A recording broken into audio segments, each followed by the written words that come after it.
it's the possibilities and where we can go in the future, how we can repurpose our neighborhoods and our communities to support mobility and modes of all types for all ages, to really elevate people walking and biking, making transit more accessible, and connecting all of those different modes together to move us into the future of sustainability. Yeah, I think there are a couple challenges, but I think change is hard.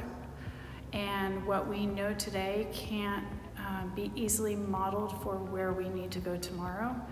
So being able to work with the community to communicate what that can look like, what the opportunities are, and really what that means to their daily lives, that's the piece that we really need to work carefully on, while also listening to users that have more constraints in their daily lives. So do they need to take transit? Can they not afford cars? Are they disabled and need support services? And so really listening to folks and understanding all the different use cases and all the different opportunities. Well, I think it's evolving quickly. You know, the change that we are talking about, that change is here now. We're in a time of crisis with climate change, with the need to house more people, because homelessness is a very big issue in every state, across the entire nation, across the world. So how do we house people? How do we create more housing? So in the next 5 years, it's going to really look like, again, how do we create more mobility solutions? Not taking away, but how do we create more that are safe and sustainable? And that really does look like, with each and every trip, it has to count. So how am I going to today get around and do the things I need to do?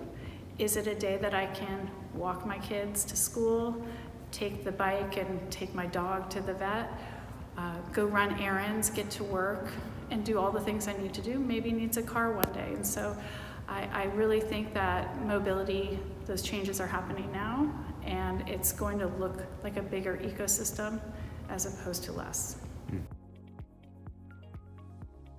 There are similar circumstances in other cities across the United States, in Canada, and then even in Europe. So hearing from some of our counterparts in Europe.